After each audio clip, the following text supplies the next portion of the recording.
Muy buenas tardes. Mi nombre es Antonio Gamboa Chaván. Soy consultor en el Instituto de Política y Gobernanza. Y el tema de hoy, el tema que vamos a abordar, es el de intercampañas y campañas federales. Para abordar este tema, en primer lugar, voy a hacer mención de algunos de los plazos más relevantes que a nivel federal se tienen contemplados. En primer lugar, el proceso electoral se divide en diferentes etapas. Y estas etapas, una de las cuales prácticamente ya ha transcurrido, es la que corresponde a la precampaña federal. Esta que inició en el mes de noviembre y que a lo largo de 60 días concluyó el pasado 18 de enero. ¿Qué identifica conceptualmente la etapa de una precampaña como la federal que acaba de transcurrir? Que es una primera pregunta. Por supuesto que la posibilidad de que los partidos políticos que van a contender en una elección como la federal de este año estén en posibilidades de llevar a cabo sus procesos internos para la selección de candidatos y candidatas. Esta etapa de la precampaña a nivel federal no necesariamente coincide en fechas, periodos a niveles estatales. Como es de todas y todos sabido, esta etapa de selección de candidaturas, de las diferentes candidaturas que se van a llevar a cabo en su oportunidad en este año, tanto a nivel federal como a nivel estatal, como a nivel municipal, corren en plazos diferenciados por la regulación que existe en leyes federales y en leyes inherentes a cada entidad federativa. Me explico. Lo que sucede cuando hablo de plazos diferenciados es que, como ustedes saben, algunas de las candidaturas que se estarán postulando en la etapa correspondiente llevarán a cabo, conforme a su legislación aplicable, los procesos internos, los partidos políticos correspondientes, tratándose de cargos como presidencias municipales, diputaciones locales o en aquellos casos donde se van a postular y habrá elección para gobernador, gobernadora de la entidad, por supuesto conforme a las leyes que son inherentes y son aplicables a cada una de las entidades federativas. No necesariamente los plazos que se establecen en esas leyes son idénticos a los que considera la legislación a nivel federal. Y esto tiene una serie de diferencias que se pueden identificar claramente simplemente en la transmisión de spots de radio y televisión que ustedes han escuchado a lo largo de la precampaña federal, en donde la información que los partidos políticos transmiten a su militancia se identifica con claridad para la postulación derivada de esos procesos internos para el registro de candidaturas.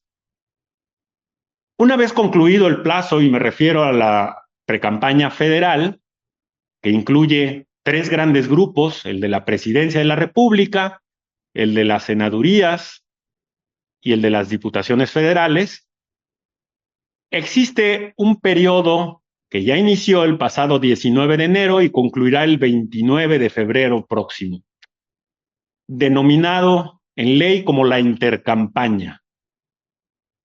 Y este periodo de intercampaña, ¿para qué sirve y qué es? Y que me parece que son preguntas fundamentales para ir de la mano en el entendimiento de esta compleja legislación electoral. La intercampaña, me referiré a la federal, es aquella etapa, aquel periodo que corre entre la precampaña y la campaña y tiene una finalidad: que los partidos políticos concluyan todos aquellos procesos internos para la selección de sus candidaturas, y tiene una razón de ser de acuerdo a los tiempos. La autoridad electoral, el INE en específico, tiene un periodo para el registro de candidaturas que corre del 15 al 22 de febrero. En ese periodo, el INE tendrá abierto un sistema que sirve para el registro de candidaturas en esos tres grandes grupos: Presidencia de la República, senadurías y diputaciones federales. Luego, entonces, este periodo de registro de candidaturas se encuentra inserto a la vez dentro de la intercampaña federal. Si el proceso de precampaña al que hice referencia en un principio de esta plática tiene una finalidad para la selección de las candidaturas de los partidos políticos, de aquellos cargos que van a postular en la campaña federal, entonces este proceso de intercampaña tiene ya diferencias conceptuales entre lo que se puede hacer por parte de los partidos políticos en un periodo de precampaña y en el periodo de intercampaña. La primera gran diferencia es que aquellos mensajes que los partidos políticos envían a su militancia en el periodo de precampaña con la finalidad de determinar todo el proceso interno para seleccionar a sus candidatos y candidatas, al concluir el periodo de precampaña ya no pueden dirigirse a su militancia con esa finalidad. Entonces ahí existe un primer elemento de diferencia entre la finalidad de un periodo de precampaña y el periodo de intercampaña. Es un proceso ya que realizan de ajuste de toda la selección de sus candidaturas, pero en donde ya no debe de mediar la participación de la militancia de manera abierta para conocer cuáles son las propuestas, para definir una precandidatura. Se entiende que eso ya pasó en el periodo de la precampaña. Por definición legal, cuando existe una campaña federal como la que este año está por iniciar y se va a llevar a cabo a partir del 1 de marzo, cuando está en competencia la presidencia de la República, las senadurías y las diputaciones federales cada 6 años, entonces ese periodo de campaña será de 90 días. Y el periodo de precampaña debe de ser de 2/3 partes de ese periodo, por eso los 60 días de precampaña, porque no puede ir más allá. Puede ser de menor plazo, sin duda, como el específico de Movimiento Ciudadano, que hago referencia, en donde su periodo de precampaña fue muy corto por determinados aspectos que todas y todos conocemos. Pero no puede ir más allá de los 60 días. Ahora bien, cuando llegamos al periodo de intercampaña como en el que nos encontramos, si los partidos políticos no pueden llevar a cabo actos tendientes a la selección abierta de sus candidatos, como la finalidad intrínseca del periodo de precampaña, entonces, ¿qué pueden hacer y qué no pueden hacer? Y me parece que muchas de las preguntas que en este entorno de entendimiento entre Fuerza Rosa y el Instituto de Política y Gobernanza debe de existir de manera clara y explícita, es qué se puede hacer en el periodo de intercampaña, qué no se puede hacer, qué corresponde a los partidos políticos hacer y qué tienen prohibido realizar. Las candidatas y el candidato, qué pueden hacer en este periodo y qué no pueden hacer. La ciudadanía misma, las organizaciones de la sociedad civil, qué pueden hacer, qué deben hacer. Y en ese contexto, uno de los temas que estimo tiene prioridad, y espero coincidamos, es el de la marcha convocada para el próximo 18 de febrero, esa marcha ciudadana que, dada la convocatoria que se ha visto en redes sociales, tiene ya por lo menos 80 ciudades mínimo convocadas para que la ciudadanía exprese muchos temas y preocupaciones. Y me parece que ahí me voy a centrar en tres aspectos fundamentales. ¿Qué se puede hacer y qué no se debe de hacer en el entorno de la marcha del próximo 18 de febrero? Esa marcha, como un par de marchas previas que se han realizado en 2022, 2023, tiene que ver con tres aspectos fundamentales que han sido así definidos por las organizaciones convocantes. Primero, la defensa de la democracia.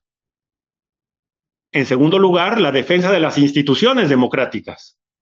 Y en tercer lugar, la defensa de la Constitución política de los Estados Unidos mexicanos. Si me refiero al primer tema, la defensa de la democracia, por supuesto que tiene connotaciones y derivaciones muy claras en el entorno del interés ciudadano que así justifica esa convocatoria. Me parece que hacer alusión, bien en redes sociales o en el desarrollo de la propia marcha, de manera explícita, con ese alcance de la defensa de la democracia de nuestro país, perfectamente cumple a cabalidad con el entorno legal de la etapa del proceso electoral que nos encontramos, que como ya lo he dicho, es la intercampaña. Segundo lugar, la defensa de las instituciones democráticas. Y me refiero sin duda alguna, en primer lugar, al Instituto Nacional Electoral, al INE, al ejercicio de sus atribuciones constitucionales y legales, que tienen que ver con un cúmulo de aspectos que hacen posible que un proceso electoral se desarrolle en tiempo y forma a cabalidad. Y no tan solo me refiero a lo que es comúnmente visible del Instituto Nacional Electoral, que es su Consejo General o su presidenta. Me refiero a todo el conjunto de funcionarios del Servicio Profesional Electoral Nacional que elaboran de manera cotidiana a lo largo y ancho de todo el país en 32 juntas locales, en 32 consejos locales, en 300 juntas distritales y 300 consejos distritales a lo largo y ancho de todo el país. Un conjunto de funcionarios que hacen posible que las instituciones democráticas cumplan a cabalidad con cada una de las etapas del proceso electoral y tengamos una celebración democrática el día de la elección. Este entorno de las instituciones democráticas también considera a las autoridades que integran el Tribunal Electoral del Poder Judicial de la Federación, que no tan solo es su sala superior, sino también salas regionales del mismo. Las instituciones democráticas, también entendidas como aquellos aspectos no tan solo conceptuales como organizaciones o entes autónomos o tribunales o fiscalías, sino también conceptualmente lo que establece la propia norma, como por ejemplo la elección, desde el punto de vista conceptual, el día de la elección, la jornada electoral y todos aquellos aspectos que permiten y hacen posible que se lleve a cabo un proceso electoral de esta naturaleza, y que por cierto es el más grande de nuestra historia. La defensa de las instituciones democráticas tiene que ver también con aspectos como la capacitación electoral, aspectos que tienen que ver como la credencialización, aspectos que tienen que ver con todas aquellas atribuciones que hace posible el ejercicio de la autoridad electoral en favor de la ciudadanía y de los partidos políticos, candidatas y candidatos. Ahora bien, el tercer aspecto, que tiene que ver con la defensa de la Constitución, ahí, sin duda alguna, no me refiero nada más al concepto abstracto de constitución política. Me refiero a todo lo que se deriva de la Constitución misma, como son la división de poderes, como es el ejercicio de cada uno de los poderes en completa atribución de sus facultades. Por supuesto, todo lo que se contempla en el texto constitucional y que hace posible que exista una serie de equilibrios en la república democrática en la que vivimos. Y esto, la suma de estos tres aspectos que he mencionado, me parece que es la finalidad de esa marcha. ¿Qué no es finalidad de la marcha? Y que me parece que es conveniente de manera explícita mencionar. No es finalidad de la marcha apoyar a una candidata o candidato en particular. Por supuesto que no tiene esa finalidad. La convocatoria ciudadana que se está llevando a cabo para ese ejercicio democrático no está vinculada a partido político alguno, no está vinculada a algún interés particular, algún posicionamiento de alguna candidatura en especial a nivel federal, estatal o municipal. Por supuesto que no. Está asociada a esos tres aspectos fundamentales que he mencionado. He de señalar también que en esa etapa, justo el 18 de febrero, estaremos en el entorno del periodo de registro de candidaturas, como ya lo mencioné, que corre del 15 al 22 de febrero. Una vez que los partidos políticos, coaliciones y partidos políticos lleven a cabo sus registros de candidaturas, la autoridad electoral, dentro del periodo de intercampaña todavía, tendrá un tiempo que fija la norma para determinar si esos registros son válidos, si cumplen determinadas reglas y normas específicas que los hacen elegibles, y tendrá una resolución previo al inicio de las campañas, que es el 1 de marzo, con la finalidad de que, acorde a los principios de máxima publicidad, de certeza, de legalidad, de imparcialidad, de independencia, principios constitucionales inherentes a la actividad electoral, a la autoridad electoral, inicien las campañas políticas teniendo ya debidamente registradas y registrados a todos y todas las candidatas a cargos federales y, por supuesto, en el caso de las entidades federativas, algunas, las menos, iniciarán sus campañas en esa misma fecha. La mayoría de cargos iniciará en fechas posteriores y ustedes verán, muy probablemente, que existe el entorno de campañas federales para diputados, senadores, presidencia de la República en todo el país, pero no así a otros cargos. Se irán sumando conforme a un calendario que la propia autoridad electoral publicó en tiempo y forma y que incorpora las fechas de arranque de las campañas a nivel local. Inclusive en este momento todavía se están desarrollando algunos procesos de pre-campaña a nivel local en algunas entidades. Y por eso la diferenciación de plazos a que hacía yo mención. Ustedes verán que hay determinados procesos internos de selección que abiertamente se están llevando a cabo, y en las entidades desde donde nos están siguiendo en esta transmisión muy probablemente estarán viendo que hay algunos precandidatos o precandidatas a nivel local que están dirigiéndose a la militancia conforme a la norma a efecto de cumplir esa etapa de precampaña. Y eso no está violentando la norma de alguna manera, por supuesto, dado que están cumpliendo a cabalidad con los plazos previstos en la legislación local. Algo muy importante de las preguntas que yo hacía hace un rato tiene que ver con cuáles son las prohibiciones que se tienen de manera explícita en esta etapa.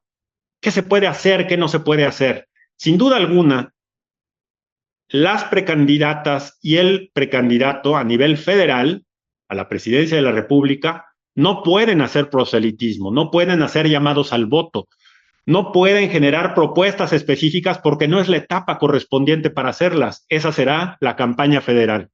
Ahí podrán hacer cualquier tipo de propuestas, y si bien los partidos políticos en esta etapa tienen un tiempo disponible en radio y televisión para que se transmitan mensajes genéricos, no puede existir a nivel federal mensajes específicos que llamen al voto. Eso constituiría de manera inmediata un acto anticipado de campaña, que es sancionable en términos de ley. Y un tema fundamental en esta etapa también tiene que ver con la revisión que está haciendo la autoridad electoral, en específico la autoridad fiscalizadora que depende del INE, de los gastos realizados por las dos coaliciones y partidos políticos y el partido Movimiento Ciudadano en cuanto a la etapa de pre-campaña. Hay un tope de campaña, hay un tope de pre-campaña. En el caso de la pre-campaña, que en este momento está sujeta a revisión por parte de la autoridad electoral, el tope, poco más de 85 millones de pesos por cada precandidata. Fue público el que cada una de ellas reportó cantidades diferentes, porcentajes diferentes contra ese tope del gasto realizado, y la autoridad electoral está realizando todas las acciones de revisión de las cuentas reportadas, está consultando a diferentes proveedores de bienes y servicios, si fueron contratados por alguna de las precandidatas, por los partidos políticos, y está dándole cumplimiento a esa obligación que tiene de resolver antes del inicio de la campaña los procedimientos de revisión de gastos, a efecto de que se cumpla esa etapa de manera adecuada y completa. Todos los precandidatos en todos los cargos del país, a nivel federal y a nivel estatal, a nivel municipal, debieron de haber o deberán reportar, si todavía no se cumple esa etapa, los gastos de precampaña, so pena o con la consecuencia de que en caso de no hacerlo, no tendrán derecho a ser registrados. Eso dice la norma. Entonces, es tan importante el avance e ir de la mano del tema de gastos, el reporte de gastos, el tema de fiscalización, como el propio registro, porque es un requisito indispensable para que continúen en la etapa correspondiente. Uno de los aspectos también fundamentales en esta etapa para las organizaciones de la sociedad civil como Fuerza Rosa y una serie de asociaciones y grupos que nos están viendo y nos están siguiendo en estas capacitaciones, en estas conferencias, sin duda alguna tiene que ver con la actividad que realizan, no tan solo en redes sociales, sino en su actividad cotidiana, en su vinculación con la sociedad y con su simpatía o no con determinada precandidata en este momento.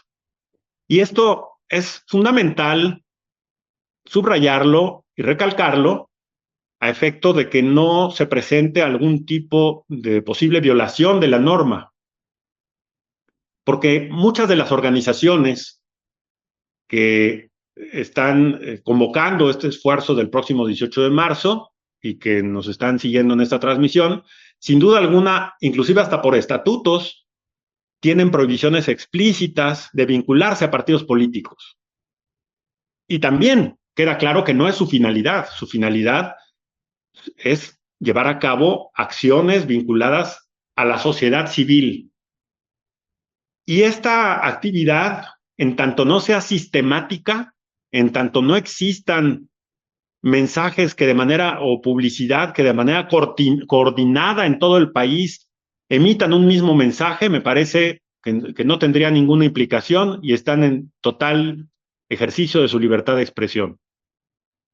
Un tema muy controvertido porque hemos visto en los días recientes, inclusive en el desarrollo de esta semana, que a los partidos políticos que impulsaron, previo a la precampaña, un proceso de selección de manera abierta para designar a una coordinación que es de todos conocida, fue sancionada por el Instituto Nacional Electoral y confirmada por el Tribunal Electoral, por su sala superior, precisamente porque las tareas que desarrollaron ciudadanas y ciudadanos, aparentemente en ejercicio de su libertad de expresión y apoyando este procedimiento, pues se llevó de una manera muy sistemática y coordinada, y eso hizo concluir a la autoridad de que no se trataba un ejercicio ciudadano genuino,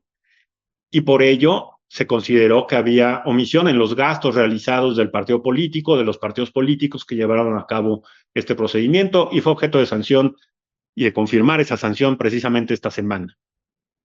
¿A qué me refiero cuando hago alusión a este tema? Que las organizaciones de la sociedad civil que se encuentran representadas por cientos de hombres y mujeres en ejercicio de su libertad de expresión y que han seguido las transmisiones de esta capacitación a Fuerza Rosa y otras organizaciones, sin duda alguna, tienen todo el derecho de manifestarse en ejercicio de su libertad de expresión libremente, siempre y cuando no exista una vinculación a partido político, a partidos políticos, y específicamente, como lo he mencionado, hacia la marcha convocada, pues no exista una manifestación explícita de apoyo a la precandidata con la cual simpatizan. De lo contrario, muy probablemente se presentarán quejas en contra no tan solo de la precandidata, sino de partidos políticos, intentando vincular ese ejercicio libre y democrático con un ejercicio partidista o con una postulación partidista, cosa que no existe. Entonces, me parece que esos son algunos de los puntos fundamentales que debo recalcar, digamos, de lo que eventualmente se distingue de este periodo en el cual estamos, que es la intercampaña. Insisto, no tienen permitido los partidos políticos, la precandidata, las coaliciones, llevar a cabo ningún llamado al voto, ningún mecanismo que eventualmente posicione ante la ciudadanía sus propuestas.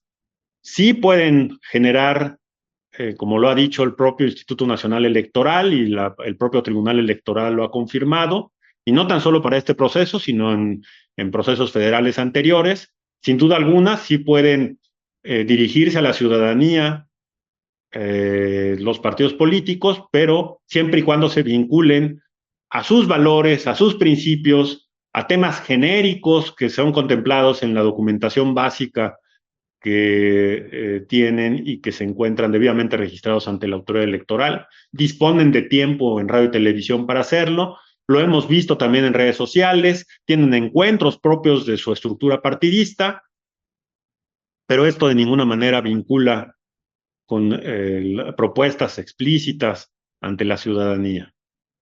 Ahora bien, me parece que uno de los temas que importan mucho en el contexto de esta plática tiene que ver con la ciudadanía.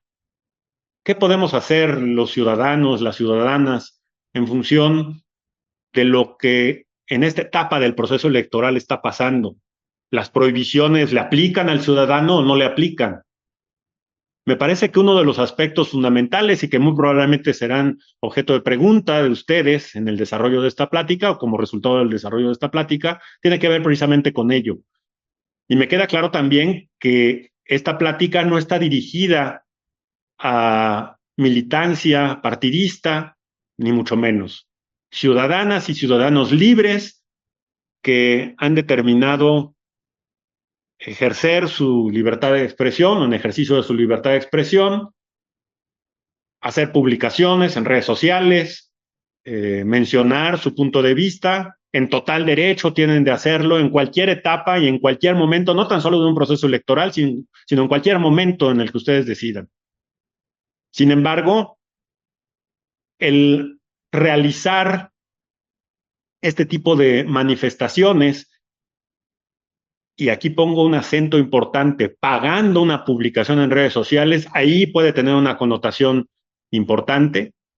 Me parece que la mayoría de ustedes no está en ese entorno, pero sí lo hago explícito, porque ahí manifestar sus ideas o su simpatía con algún proyecto específico y pagar por ello en redes sociales, me parece que pudiera sí generar una vinculación que pudiera ser objeto de investigación por parte de la autoridad. Pero de ahí en fuera, por supuesto que no hay ninguna limitación a la ciudadanía para que libremente se exprese. Hay un ejercicio de la libertad de expresión y hay que hacerlo valer porque es parte de nuestros derechos constitucionales, de nuestros derechos fundamentales. Las organizaciones de la sociedad civil, como ya lo he dicho, en tanto no exista una vinculación abierta con un partido político, por supuesto que también tienen todo el derecho de realizar sus comentarios, sus posicionamientos, y en caso de realizar determinados eventos, siempre y cuando pues no tengan una vinculación explícita con un llamado al voto, me parece que pueden cumplir cabalmente con su objeto social, con sus pretensiones del trabajo social, de la movilización de temas, de causas, de enarbolar pues aspectos que les preocupan en su entorno, en su jurisdicción, en su comunidad, en su municipio, en su colonia. Por supuesto que hay que resolver los temas y no hay que esperar a que llegue una candidatura a ser visible para hacerlo del conocimiento de la sociedad. En la medida en la que bajo la libertad de expresión hagan explícito determinados temas, por supuesto que encontrarán el cauce y la solución posible a ellos, y no hay otra forma de hacerlo si no es a través del trabajo que de una manera justificada y profesional hacen de manera cotidiana en el entorno de cada uno y cada uno de ustedes. Uno de los temas también que me parece importante mencionar de frente a al periodo de intercampaña y a la campaña federal y sus diferencias es que será a partir en el contexto de la elección federal, a partir del 1 de marzo, no tan solo a la presidencia de la República, sino a diputaciones federales y Senado de la República, candidaturas, en donde se tendrán 90 días de campaña. Puede parecer un plazo muy grande o muy corto, pero lo cierto es que cuando hay elección de presidente de la República, como es el caso, la elección de diputados federales se amplía de 60 a 90 días, a diferencia de las elecciones intermedias, que son 60 días. Y por supuesto, la elección de senadores corre la misma suerte cada 6 años de la elección presidencial con 90 días de campaña. En este periodo, por supuesto, pueden existir cualquier tipo de pronunciamientos y llamados al voto en favor de una candidata en su oportunidad, de su elección y de su determinación. Y esos llamados al voto pueden incluir lonas, pueden incluir mantas, pueden incluir cartulinas, pueden incluir cualquier tipo de instrumento publicitario o simplemente de manifestación propia de la voluntad de cada uno y cada uno de ustedes. Algo muy importante es que si se hace este ejercicio de una manera, digamos, en un contexto más evidente, formalizado, normalizado a la imagen de la futura candidata de su elección, sin duda alguna puede tener repercusiones en el gasto. Y eso hay que cuidarlo. Porque cuidando ese aspecto, se cuidará en su momento a la candidata de su elección. ¿Qué identifica ese tema? ¿O qué quiero decir con ello? Que si las organizaciones de la sociedad civil determinan que para esa etapa de campaña van a manifestarse en redes sociales o en cruceros de distintas ciudades con volantes, con publicidad de diferente índole, por supuesto que eso puede tener una connotación de gasto y la va a tener. Hay que tener suficiente cuidado para evitar que ese tipo de gasto, al ser susceptible de ser fiscalizado por la autoridad electoral, no vaya a tener una repercusión importante para la futura candidata de su elección. ¿Qué quiero decir con esto? Que simplemente hay que manifestar su voluntad libremente, pero que no tenga una connotación de gasto. Imagínense, les pongo un ejemplo. Imagínense que en redes sociales una organización de la sociedad civil gasta en publicidad a favor de una candidatura 2 millones de pesos, porque quiere que esa publicidad o esas manifestaciones tengan repercusiones en muchas y muchos ciudadanos que tengan acceso a esa red social. Ese gasto de 2 millones de pesos asociado al nombre de una candidata, por supuesto que puede tener repercusiones en lo que esa candidata o los partidos que la postulan a manera de coalición eventualmente reporten ante la autoridad electoral. Entonces, hay que hacer las cosas cuidando a la candidata y, por supuesto, siempre privilegiando que exista una manifestación libre de sus ideas, una manifestación acorde a sus intereses, justificada en que esa candidata representa la solución a sus problemas y que no se convierta en un problema ese tipo de publicidad. Antes de pasar a un momento, a una etapa en la cual quisiera escuchar sus preguntas, sus comentarios, que me parece que sí se han dado, han ido comentando. Quisiera yo también mencionar un aspecto que resulta fundamental, importante mencionar. La denostación o la calumnia también puede tener repercusiones en el ánimo que entre los partidos políticos realicen. Ya hay pronunciamientos al respecto de la autoridad electoral a nivel de la propia Sala Superior del Tribunal Electoral, y eso no justifica que exista denostación o calumnia por aquel segmento de la sociedad, llámese ciudadanía, que libremente puede manifestar sus ideas. Hay que tener cuidado también en el tema. Me parece que es un asunto fundamental para que en un ejercicio democrático civilizado, en un ejercicio democrático acorde al nivel de políticos y políticas que necesitamos en este país, se lleve a cabo. Y, por supuesto, el contexto actual también lo exige así, el de las intercampañas. Me parece que podrán existir ideas con las cuales no coincidamos, y de hecho existen muchas ideas en el contexto de quien ejerce los poderes desde su posicionamiento, quien eventualmente puede o va a ser registrado como candidata, como candidato, pero eso de ninguna forma justifica que exista deliberadamente manifestaciones, amenazas, insultos o aspectos que por supuesto salen del contexto democrático. Si ustedes gustan, abrimos un espacio de preguntas y respuestas, para lo cual estoy atento. Muchas gracias. Agradecemos la excelente conferencia del maestro Antonio Gamboa. Y bueno, si hay una serie de preguntas, de entrada, comentar que tienes gente de muchos estados. Estamos hablando que es del estado de Chiapas, de Baja California, Ensenada, Iztacalco, en la Ciudad de México. Bueno, son varios estados los que tenemos aquí en esta conferencia. Si te parece bien, hacemos un bloque de 3 preguntas, la respuesta, sí, claro. Seguimos a las 3 preguntas. También de Guadalajara nos acaban de comentar. Muy bien. La primera pregunta: si el registro termina el 22 de febrero, ¿por qué las intercampañas terminan el 29 de febrero? ¿Para qué se ocupan esos días? La segunda pregunta: en intercampañas, ¿los ciudadanos podemos en redes sociales llamar al voto? Y la tercera pregunta: ¿podemos salir de rosa y con logotipos de las asociaciones civiles? Muy bien. A ver, si bien es cierto, el registro de candidaturas a nivel federal ante el INE corre del 15 al 22 de febrero, las intercampañas concluyen el 29 de febrero.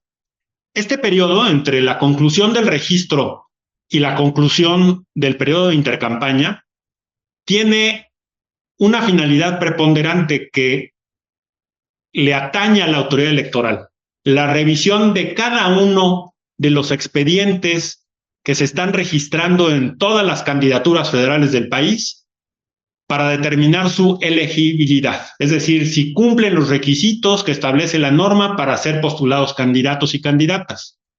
La revisión incluye desde su acta de nacimiento, entre otros aspectos, desde su acta de nacimiento, por supuesto, las declaraciones que eventualmente deba de presentar en términos de no violencia, en términos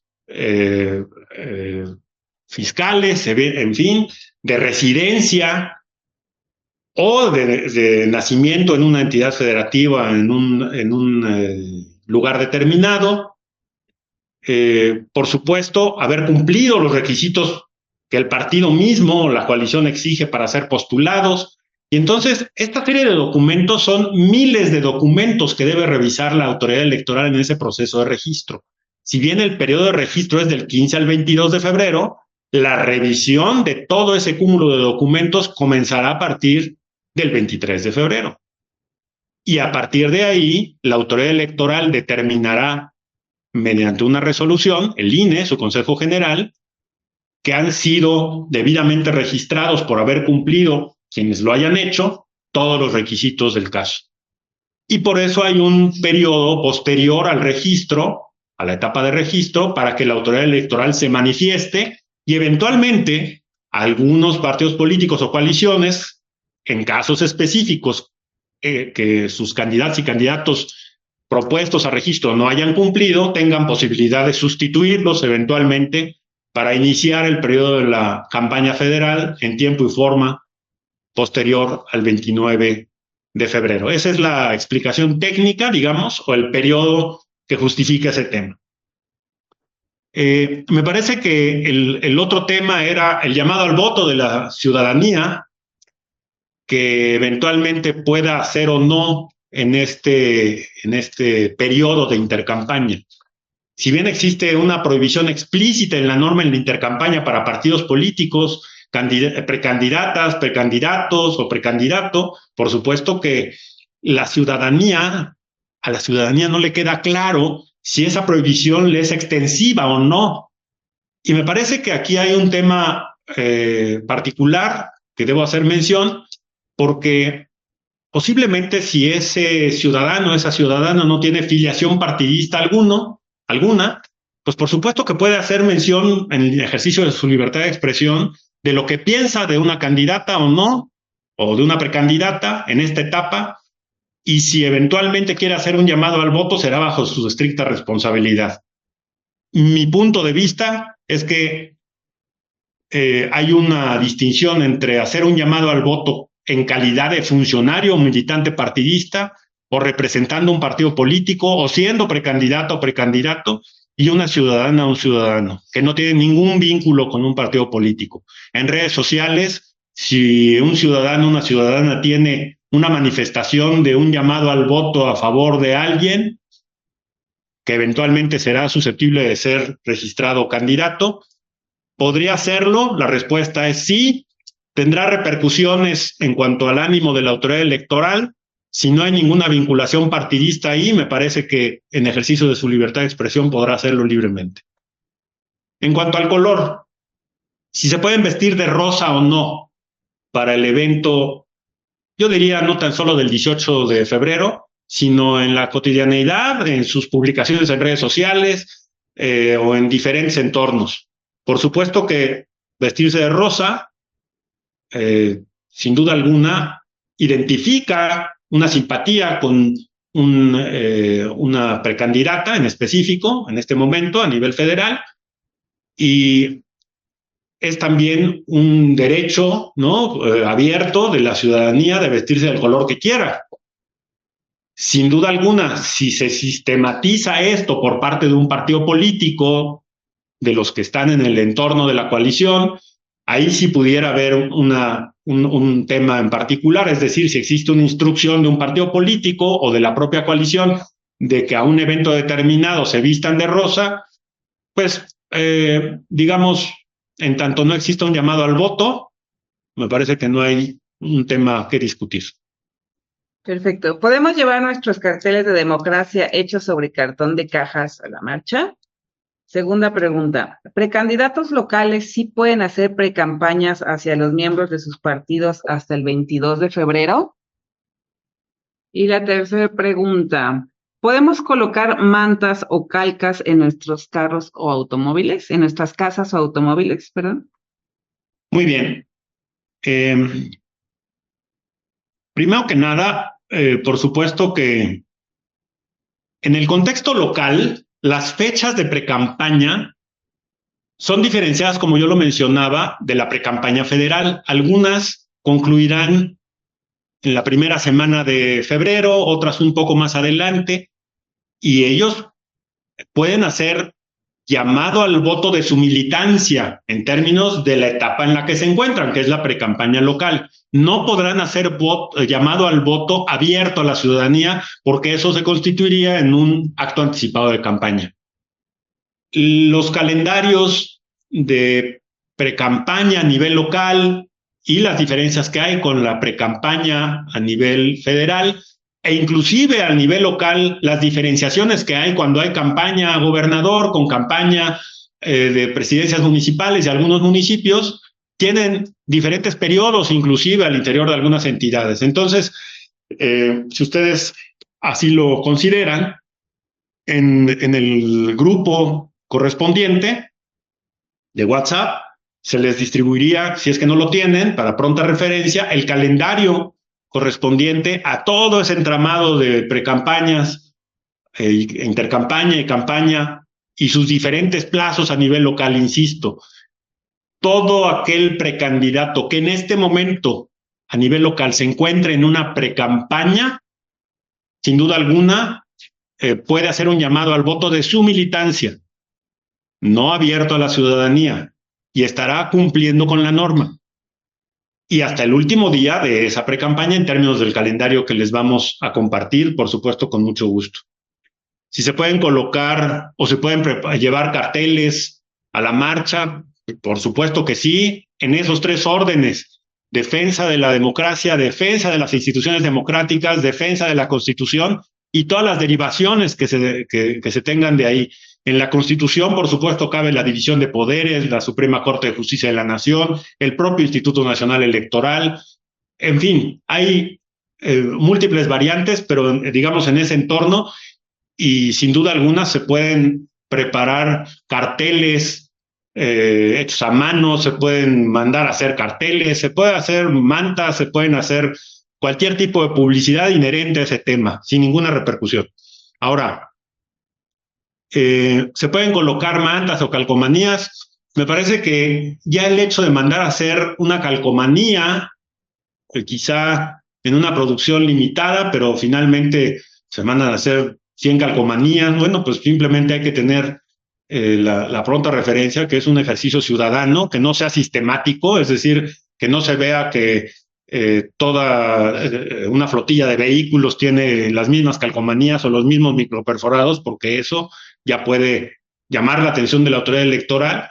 ¿Se pueden colocar mantas? Pues por supuesto que sí, en el entorno del ejercicio ciudadano, libre y auténtico.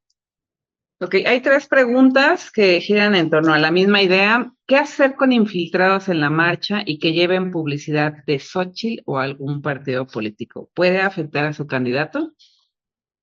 La otra, las intercampañas limitan a los ciudadanos. ¿Y por qué Morena dice que el INE acepta que los miles de espectaculares que existen en la Ciudad de México y en los estados no suman a sus costos, puesto que fueron pagados por gente ajena a los partidos? O revistas también, ¿no? A ver, me voy a referir a la primera pregunta, que es la de posibles infiltraciones en la marcha.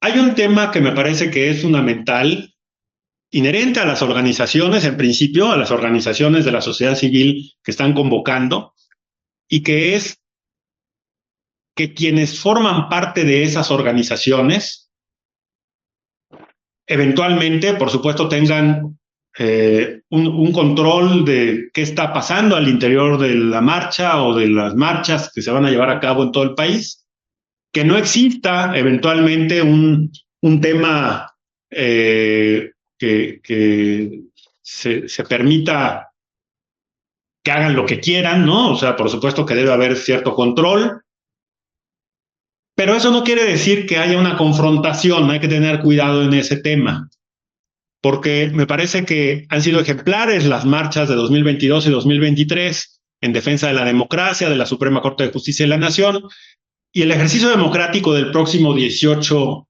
de febrero, por supuesto, también tiene que ser un ejercicio democrático ejemplar. Y esto difícilmente va a ser o va a generar una posible infiltración de ese tamaño. Si eventualmente alguien o algunos o algunas personas llevan publicidad explícita llamando al voto a favor de Xóchitl Gálvez, bueno, hay que simplemente identificar con justa proporción y medida de quién se trata, hay que procurar no entrar en confrontación, simplemente hay que, con la sensibilidad del caso, sugerir que no se tenga ese tipo de publicidad ahí. Si existe de todos modos la intención de que así sea, bueno, hay que simplemente cuidar ese aspecto.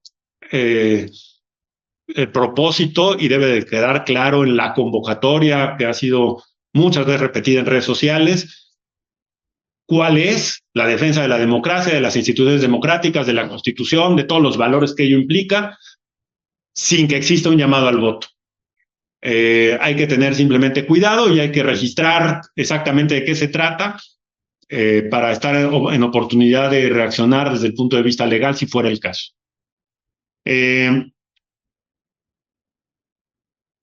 Hay otro tema que ha sido planteado que tiene que ver por qué el Partido Morena en específico ha mencionado que ante el INE que gastos realizados por ciudadanía no deben de ser registrados por el partido político, sino que ha sido un ejercicio ciudadano genuino de apoyo a determinada coordinadora, hoy precandidata.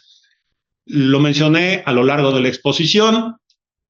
Esta semana, la Sala Superior del Tribunal Electoral confirmó una resolución del INE precisamente en ese sentido, más bien del tema, no en ese sentido, de ese tema, y que tiene que ver con que los gastos realizados por ciudadanía, aparentemente, en aquella etapa para la selección de su coordinación, no fueron un ejercicio ciudadano, sino fueron un ejercicio sistemático que hoy le está importando o tiene una consecuencia para el Partido Morena de una sanción de más de 60 millones de pesos. Ya confirmado por el Tribunal Electoral, inamovible, inatacable, definitiva y que muy probablemente próximamente será objeto de descuento en sus prerrogativas. ¿Qué implica esto? Que no hay posibilidades de que el partido Morena siga en esa estrategia de definir qué es la ciudadanía la que se ha organizado. Eso también aplica para este tema, para lo que a esta precandidata incumbe. La ciudadanía se puede organizar sin duda alguna, pero si se organiza con la misma imagen en todo el país a lo largo de varias entidades y con el mismo tipo de publicidad y mensaje, bueno, pues se consideraría que hay una sistematización que se ha organizado desde la oficina de la precandidata, cosa que no es cierto, pero hay que tener cuidado de que sea un tema genuino, de que si la ciudadanía se organiza para hacerlo, pues organizarán 100 ciudadanos en un mismo sentido, pero no 3,000 ciudadanos en todo el país. Eso ya me parece que no es un ejercicio ciudadano auténtico e independiente. La otra pregunta tenía que ver, estábamos hablando de infiltrados, estábamos hablando de los costos de Morena. La segunda pregunta, ¿cuál fue? La de las intercampañas limitan a los ciudadanos. Me parece que ya lo respondí. Las prohibiciones son explícitas para partidos políticos, para precandidatas. Los ciudadanos, en ejercicio de su libertad de expresión, pueden manifestarse en el sentido que sea. Por supuesto que si existe, insisto, una manifestación ciudadana que es idéntica de 3,000 ciudadanos, pagada en redes sociales y con determinadas características, pues por supuesto que ahí hay que tener mucho cuidado de que no suceda de esa forma. cualquier ciudadano, cualquier ciudadana puede manifestarse en sus redes sociales o en el entorno de su vida cotidiana, como mejor le parezca y conforme a su opinión.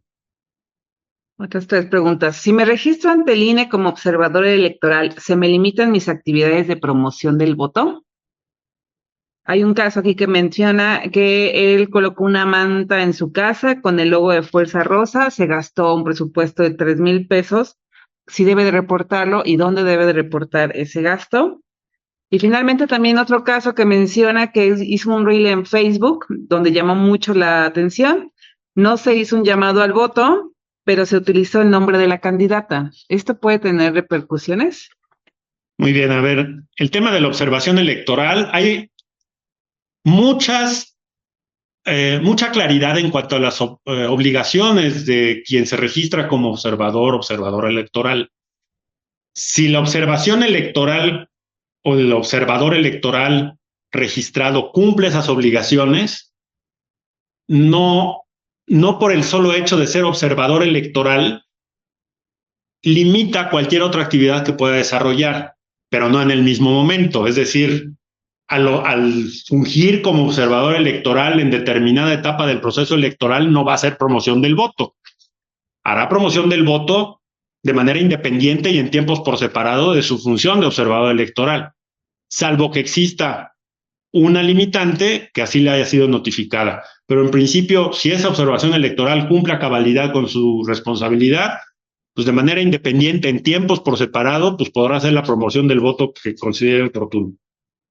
El caso del gasto de la manta de Fuerza Rosa, si son recursos propios, si es un ejercicio ciudadano genuino, me parece que simplemente hay que estar alerta a que no exista una vinculación explícita con la precampaña en su momento y en su oportunidad de la campaña de la candidata postulada por la coalición correspondiente, dado que la marca Fuerza Rosa, ya lo mencionaba yo en una conferencia pasada, hace 3 sábados, me parece, 4 sábados, en donde la marca Fuerza Rosa es una marca registrada en diferentes,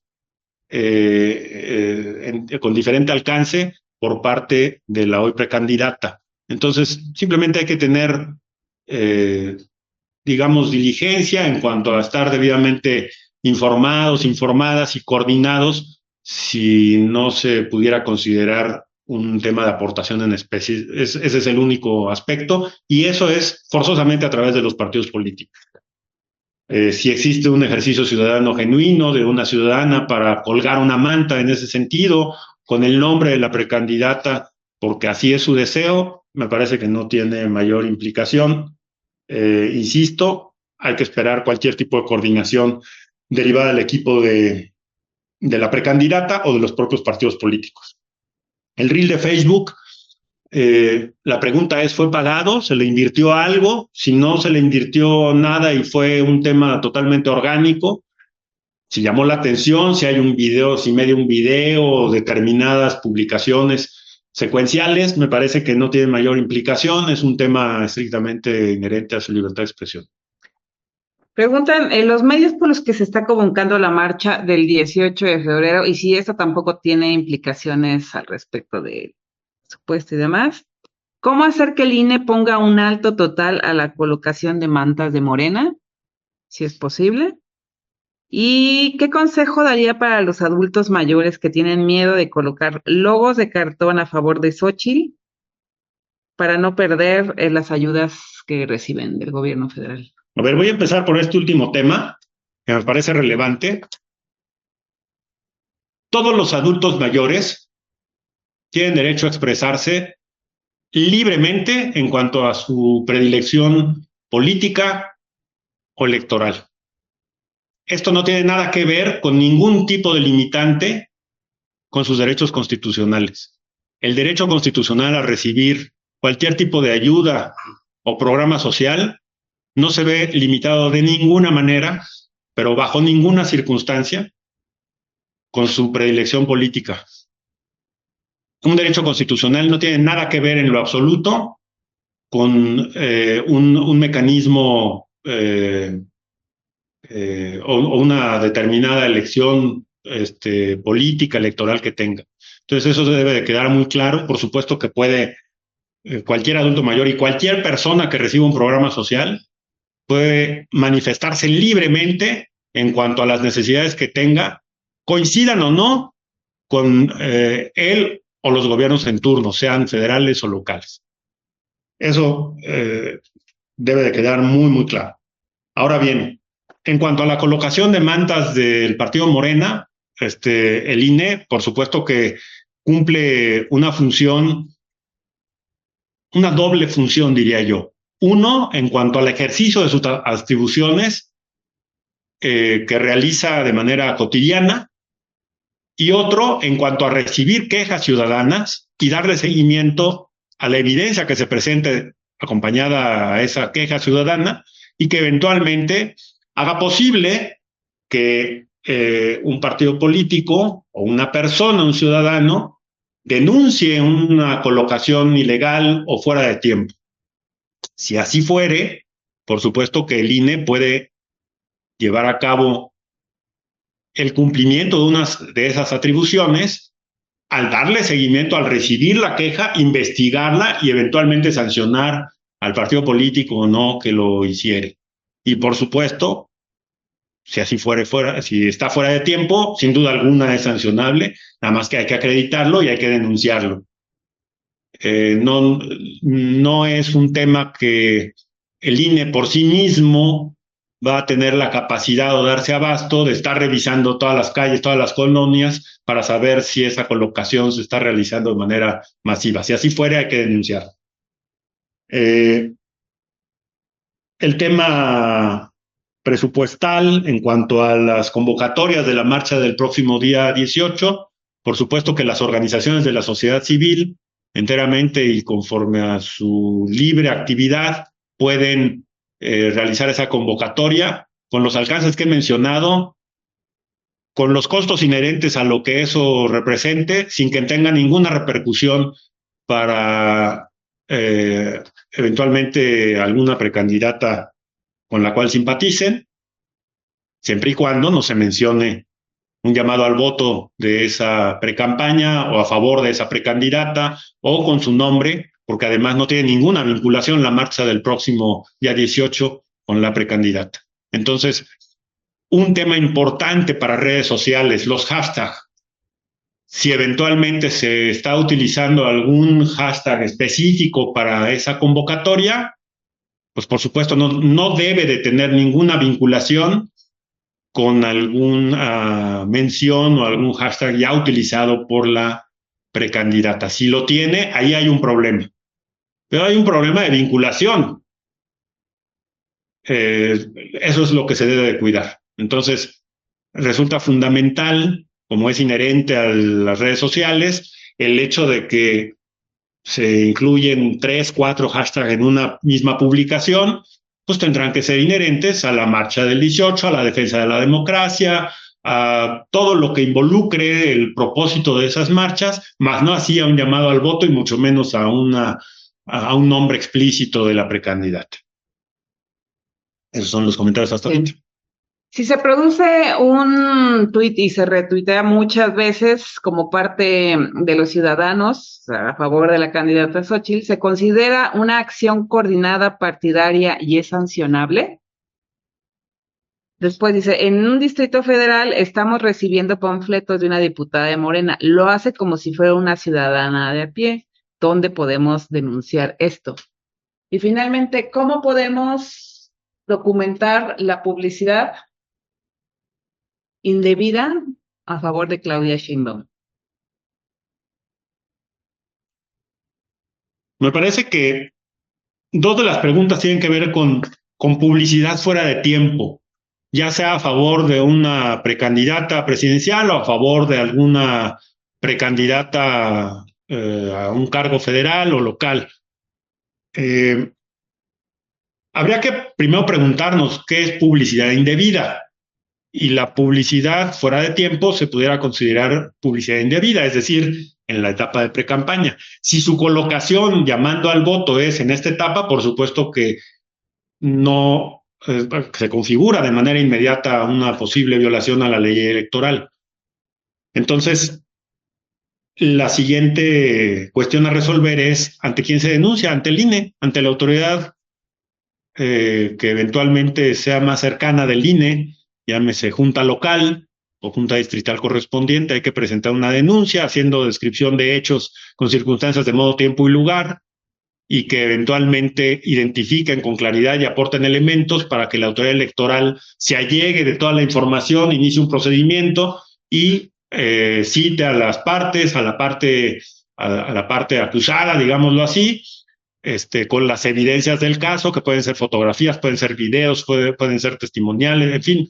Me parece que el medio idóneo para ese caso serán fotografías, videos, con ubicación precisa de dónde se encuentra ese tipo de publicidad, de ser el caso, volantes, si se están distribuyendo, bueno, una muestra del volante, con circunstancias de modo, tiempo y lugar de dónde se distribuyó, quién lo distribuyó, qué dijeron al entregarlo, si hay personas que están realizando ese activismo en esta etapa, hay que denunciarlo. El INE por sí mismo no se va a dar abasto para investigar hechos que se están realizando en una colonia, en una comunidad o en varias al mismo tiempo. Me parece que hay que evidenciarlo y ese es un camino que es perfectamente legal.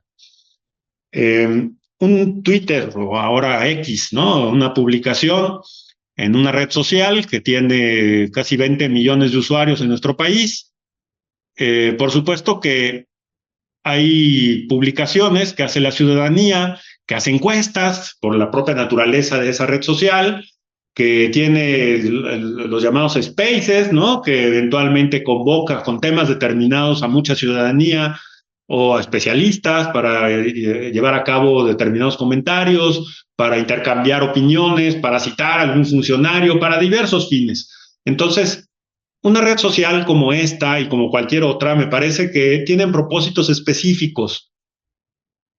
Yo soy de la idea y convencido de que si yo publico en X una publicación determinada y empieza a tener eco, ¿no? Y hay muchos ciudadanos y ciudadanos que empiezan a comentarlo y se empieza a hacer viral y después me están llegando notificaciones de que se está replicando, de que lo están viendo, de que lo están comentando. Pues yo en lo particular no tendría ninguna preocupación y me quitaría el sueño el hecho de que se esté sucediendo eso en esta etapa, siempre y cuando pues yo no sea funcionario partidista, como no lo soy. Entonces, me parece que así un ciudadano, una ciudadana puede realizar cualquier tipo de comentarios, insisto, en ejercicio de su libertad de expresión. Hay varias preguntas, bueno, relacionadas con el tema de dónde pueden denunciar. Creo que ya abordaste sobre este tema. Hay una pregunta que dice, ¿cómo denunciar las granjas de bups? Ya hay otra pregunta, otra vez derivado sobre la marcha del 18 de febrero. Pregunta si puede ir con el logo de Marea Rosa o únicamente con el logo de Fuerza Rosa, que si puede haber alguna repercusión en ese tema. Muchas gracias. A ver, primero que nada yo diría, yo en particular puedo suponer que es una granja de bups, ¿no? Sí, yo puedo identificar que puede tratarse de ese fenómeno, pero eso se debe determinar técnicamente por un especialista.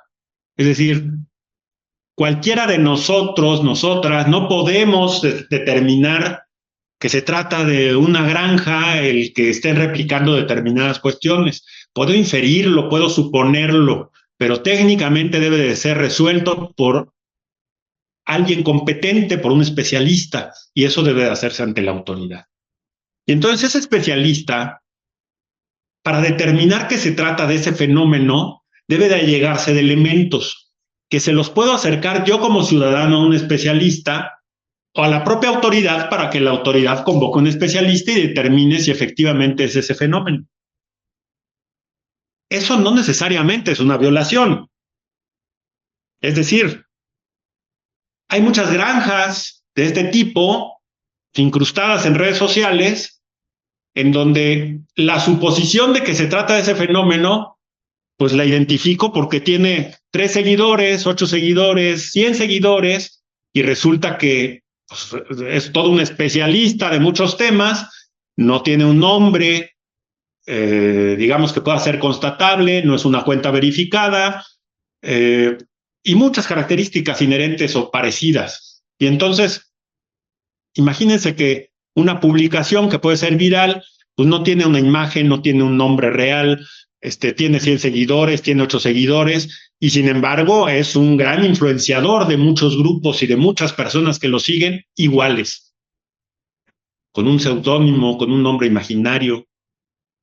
Puedo suponer que se trata de ese fenómeno, pero ¿eso en sí es una violación? Esa es la primera pregunta.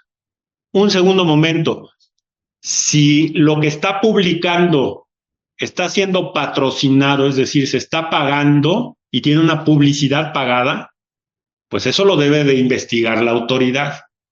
Y para esos efectos, la autoridad tiene herramientas para consultar con quien administra esa red social, en primer lugar, para determinar si eso constituye una violación, para determinar pues si tiene una connotación política o está patrocinando alguna publicidad a favor de alguna precandidata o algún precandidato de manera explícita y tiene un costo de por medio, bueno, para investigar el origen de ese recurso o qué está pasando ahí, bueno, eso lo necesita determinar la autoridad con el concurso de especialistas, siempre y cuando el uso de este tipo de granjas sea una violación a la norma. De lo contrario, pues será un fenómeno simplemente que por mucho que se identifique, pues no podrá ser sancionado.